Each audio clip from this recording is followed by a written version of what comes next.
Guys, आज मैं आपको ज़ूलॉजी में प्रोसेस ऑफ कॉन्जुगेशन बताने जा रही हूँ कि कॉन्जुगेशन की प्रक्रिया क्या है। वैसे जो कॉन्जुगेशन होता है इसका अर्थ अलग अलग विषयों में अलग अलग हो सकता है। ठीक है, तो मैं आपको ज़ूलॉजी की भाषा में बताती हूँ कि प्रोसेस ऑफ कॉन्जुगेशन की क्या है। ठीक है, in conjugation two individual two different mating types. ठीक है, ये दो प्रकार के हैं। Come in contact ventrally by oral group, micronucleus dispersed and micronucleus divide by meiosis that produce four haploid nucleid। देखिए, यह बैक्टीरिया में जेनेटिक पदार्थ का आदान प्रदान करता है। ठीक है, पैरामीशियम जैसे सूक्ष्मजीवों में होने वाला एक प्रकार का लैंगिक प्रजनन, जिसे हम सेक्सुअल रिप्रोडक्शन बोलते हैं।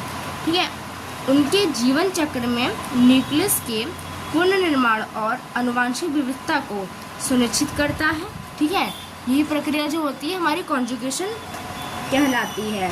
कॉन्जुगेशन इन बैक्टीरिया, इसका क्या मतलब है? देखिए, आनुवंशिक सामग्री मतलब जेनेटिक मटेरियल के आदान प्रदान की प्रक्रिया जो दो जीवाणु कोशिकाओं के बीच सीधी संपर्क के माध्यम से होती है। ठीक है, वो हमारी कॉन्जुगेशन इन बैक्टीरिया कहलाती है। ठीक है, मतलब संयुग्मन प्रक्रिया, इसको संयुग्मन प्रक्रिया भी बोलते हैं। ठीक है, बैक्टीरिया के संदर्भ में बताऊं तो देखिए, micronucleus disappear and micronucleus divide by meiosis that produce four haploid nucleoid, 3 micronucleus discern, 1 micronucleus divide by mitotically produce 2 gamete nucleus. One is large is called stationary nucleus and other is small is called migrate nucleus. Migrate nucleus migrate from and conjugate to be conjugate through proteolymic breeze. Stationary nucleus and migrate nucleus used by syngamy is called synchron. Then 4 genetic nucleus after in union of 2 paramecium।